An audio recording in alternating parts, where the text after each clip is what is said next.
All right, welcome everybody to Communications and Content in the Age of AI. We've got our panelists coming up here. Quick reintroduction of myself. I'm Zach Vanasse, founder and director of Dinosaur Trips, but more relevant for this, also the producer of the Travel Trends podcast. I've got a great group of panelists here for our conversation about AI as it relates to your communication strategies and your content strategies here. We've got Richard Edward, I'm coming from Toronto. The rest of the group is coming from much warmer locations. I'm quite jealous here. We got Richard Edwards, based in Costa Rica, is the CMO of UnTours. They're the Europe specialist operator and the world's first B Corp, as well as a parent of the UnTours Foundation. We've got Charlie Graham, who's based in Tampa, Florida, who's vice president of sales and marketing for autorentals.com, which is a car rental site that empowers traveler confidence, convenience through worldwide search, compare, and booking. And finally, we've got Roman Townsend, based in Mallorca, Spain, and is the managing director of Belvedere Partners, a global PR consultancy that focuses on the travel technology space. Great to have the three of you joining. Welcome, guys. I'm really looking forward to our conversation here. For myself, I think as people have seen in the lead up to this, I was excited for the summit to get to ask some questions. I run a small tour operation company. I've been using AI throughout the year so far to really help with the small operations. I think in our conversations before, I was saying to you guys, right now I'm also mainly treating the AI that I use in my day-to-day like an intern who is really fast, but I don't trust. So that's how I've really kind of been using it for my marketing, my communication strategies thus far. A lot of verification, but is helping me to get things done at a quicker rate when it comes to some of those more menial tasks in the day-to-day. But I'm really excited to find out from you guys how you've been using it, how you see AI shaping where we're headed into the future, and also some practical tips for everybody who might be watching here and looking to get a sense of what they can be doing, in their day-to-day. So welcome, guys. Great to have you. Excited to start this conversation. So let me start here with one question that I'm going to throw out to all three of you. So obviously, marketing is really about persuasion, right? That's the art of persuasion, whether it's PR or content creation, mass email campaigns, lead generation, whatever you're doing in the space, it's really about convincing people to do something. So in your opinion, as we start here, is AI currently at a point where you think it can persuade human behaviors and thinking as it relates to the travel buyer? Let's start with you, Roman, on this one. Okay, then. The big question, obviously, I think my short answer is no, but it's a tool that's helping us to do those jobs. And I think you described it as like an intern who can do stuff quickly, can make things happen very, very efficiently. In my case, that I might have a different view from the rest of the panel, because the clients that we work with in our business, the thing that we do is helping people with travel tech solutions that are being sold onto the suppliers. So these are B2B sales. These are often software as a service companies. These are very complex sales. It's not just right click, put it in the cart. These require all kinds of sort of marketing and persuasion skills to bring people on board. Conversations that sometimes go on for years. So it's your straightforward marketing. It's obviously PR. It's face-to-face discussions. It's networking. All those kind of things. So the tech's a long way away from doing that, because there's so many components. But is it helping? Yeah. Is it streamlining, making things easier? Is it really interesting and exciting? Yeah. I think in the B2C side of things, where maybe some of the other panelists know more about than I do, perhaps maybe you could look at it in a different way. Fantastic. Thanks. Richard, over to you. And I think we do. It's really helped us convince people to jump into the top of the funnel. So since we're B2C, we're using it in a lot of different ways, but what we're finding is it does what you tell it to. Whatever you're telling the AI or your bot to do, it does what you tell it to. So there's no hemming and hawing around. It's asking the right questions, the questions that you wanted to ask. So we've actually found it super helpful in streamlining, getting leads and customers into at least the top of the funnel, or back in to the top of the funnel that with prior customers. I'll talk a little bit more about that I think later, but definitely Big yes from us. All right. And finally, Charlie? Yeah, well, I agree a lot with what Roman and Richard said there. And I think it's still a work in process for AI, honestly. And for me, from the B2C kind of mass communication marketing, AI can produce on a level with what's put in. It's a tool, a really powerful one. But if the user has really good persuasion capabilities, then AI can produce some of that back out, right? So I think it depends on the context. Also, you can feed in a lot of historical conversion information about what has worked from a persuasion aspect, and that can help produce some variety in what you get back. And I think personalization is important here as well, right? So AI can really help develop some personalization tools, and that obviously lends itself towards persuasion as well. All right. Thanks, guys. Great answers there coming. All right, I've got questions kind of for each of you individually now here. You're all coming from quite different backgrounds. So we've got kind of a breadth of things to cover in both the communications and this content in the age of AI conversation here. So we're going to start one for you, Charlie. Mass email marketing, I know, is a key component of most travel companies' content and communication strategies. So what has been AI's influence in the email marketing space to date? And building off that, where can we see it going? Yeah, I think it goes back to something you referenced at the top as well, right? I think one of the biggest influences so far is really about extending capabilities and bandwidth of email marketers, kind of being that co-pilot, that intern you called it. It provides, that accurate personalization. It looks at the traveler's activity and history to produce things that'll really be compelling to the users. It leverages things it sees in the email's interaction to know and build some automation of tasks like list segmentation, A/B testing, campaign scheduling. But where I've used it personally the most so far is really about content optimization.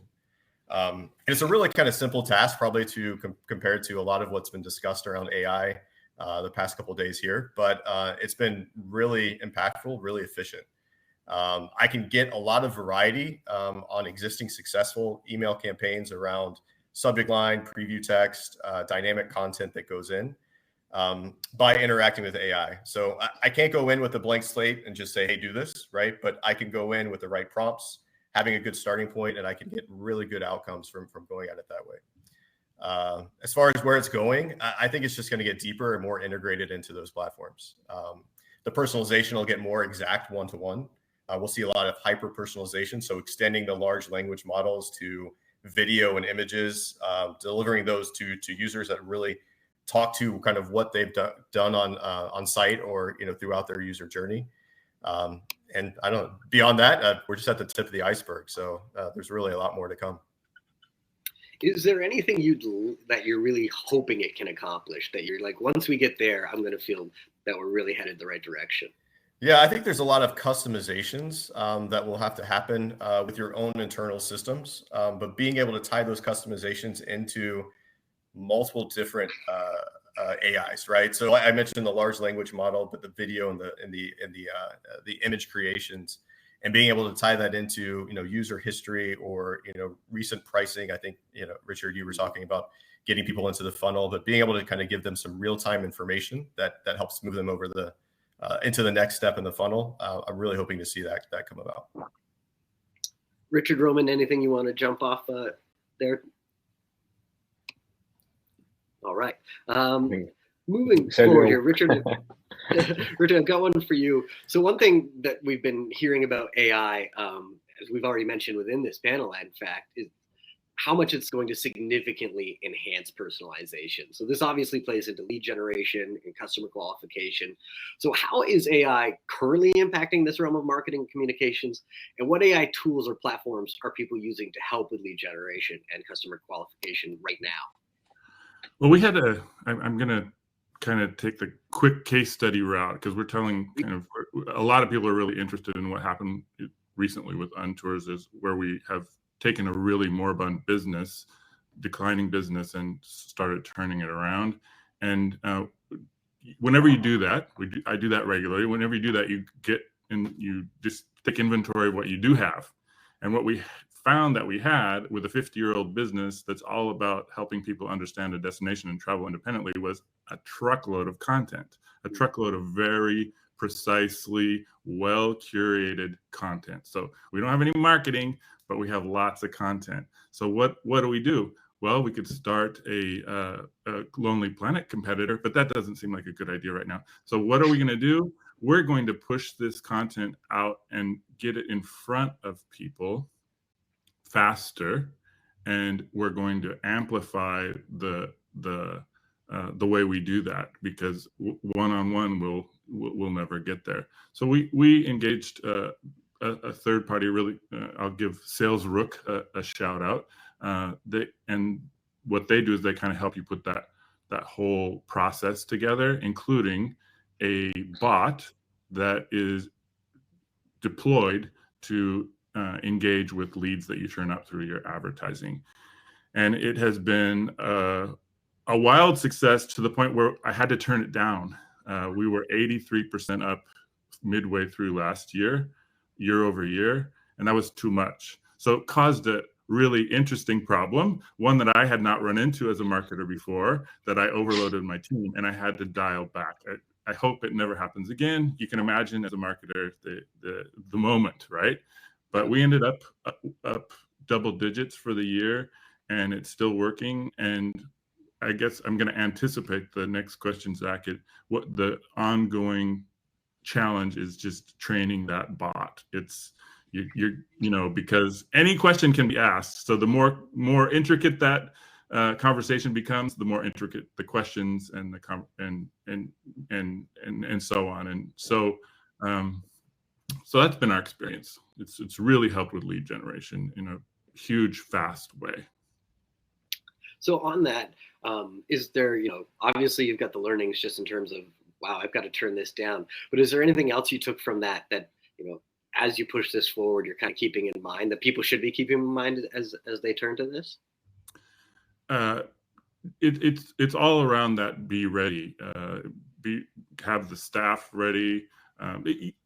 I don't know how I could have anticipated such overwhelming success. I mean, I think we had all the dominoes sitting there, a latent list, pretty big latent list, a lot of marketing not done, very loyal following of the company, and lots of referrals. So I think we had just the right recipe for overloading. So I doubt that's the most common result of instituting this.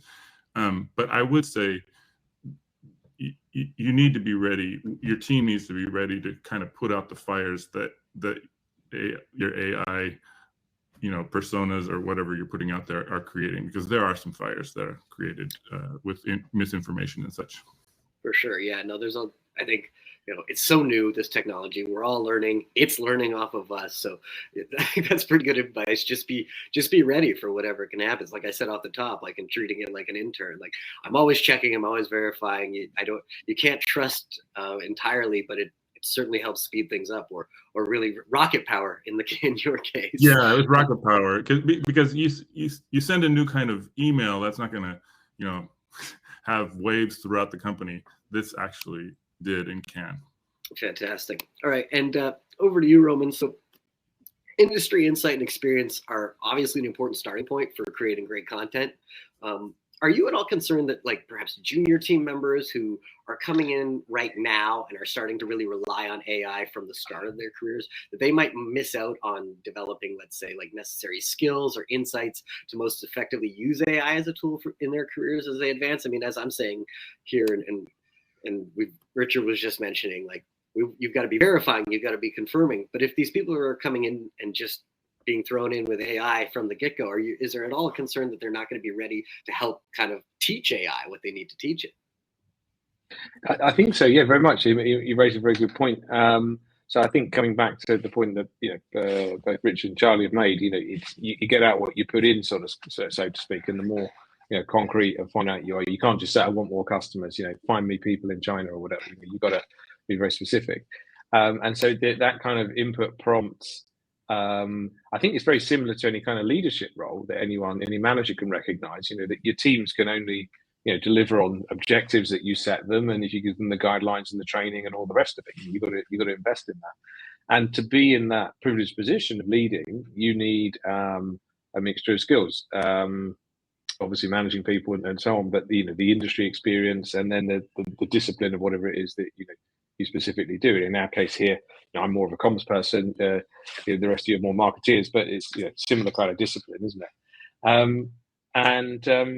I think as a junior person coming in, the kind of core skill sets you need to develop, whether it's marketing or communications, are good writing and presentation skills. You need to be clear, concise, persuasive, and then you need to understand your subject matter. And if your training is consisted of always having a machine do that for you, then you're not going to develop those skills. I think that's something. It's not just for our area. I think this is probably going to be the same whether it's any sort of profession, lawyer or whatever. I think we might find the same things coming up. And I think if we go back even more basics, you think about small children now who are going to grow up with these tools and evolve with them. Yeah. Are you ever really going to need to learn to write in the way that we did? Are you ever going to need to do spelling? You think we're all native English speakers here. How much time was spent in our childhood learning to spell versus other languages where you don't need to do that? I've already seen through other parents I know and friends and teachers and people I know, there's already lots of incidences of children using these tools at school to essentially sort of cheat. And where will that go? So it would leave me worried as to what kind of professional development some of the more junior people coming into the industry will get, particularly as right now it will be looked down on. You shouldn't have done that, you should have written it, but over a period of time it'll be, but you should have used AI to do that. Look, Fred over here or Sue, she's producing things 10 times more quickly than you are. Wonder why that is. It's a brave new world. I think as professionals and humans who've been through these kind of evolutions before. Yeah. It happened in the sort of 19th century. There was some sort of jump forward, and maybe we've seen it again in our lifetimes with the internet. But it raises questions for me as to how the training that the more junior people will have, or indeed what value they'll have. Because before you needed a room full of junior people to go out and do a lot of things like collating information and all the rest of it, and now you don't. You still need the same sort of management structure. You need one leader at the top directing things. What happened to everyone else underneath? No, it's definitely interesting just thinking about it. I think you provided great context there, just in terms of this isn't the first time we've made what's likely going to be a giant leap forward in some way, and the skills that you need will change and adapt. I mean, even one that maybe wasn't as time goes on quite as dramatic was the invention of the internet.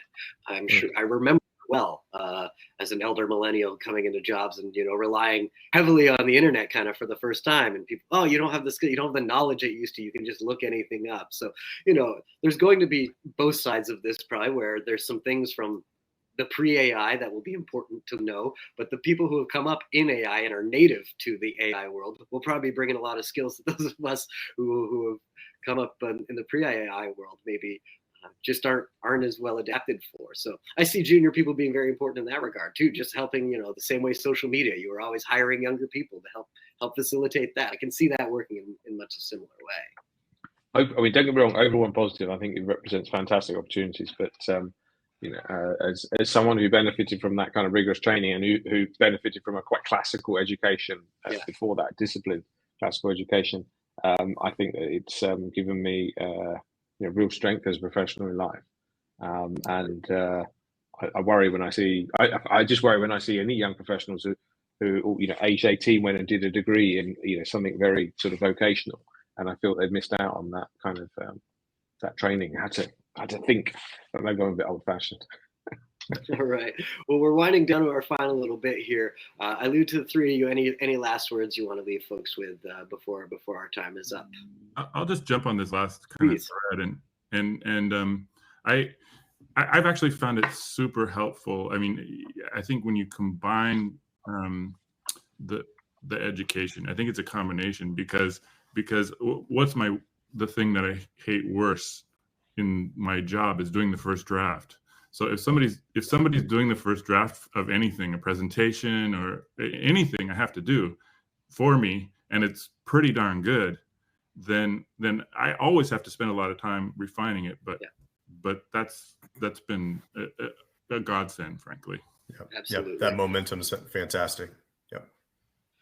No, I have felt I get through my checklist faster, even though I probably spend almost as much time refining the messaging, changing it up, but I just still get through the checklist for the day faster because there's that, as you said, that first draft of anything's the hardest. And if you can throw in a prompt, half the time writing the prompt then gets me being like, oh yeah, that's what I want to achieve with it. So it's been very helpful in that. All right, thank you guys so much. That is our time. Thanks to everybody who sat in for this session. Lots more coming up this afternoon as we round out what has been so far a great start to day 2. So thanks again, guys. Really great insight, and we'll be seeing you around the rest of the summit. Much appreciated. Thanks. Appreciate it. Thank you. Take care. Great session.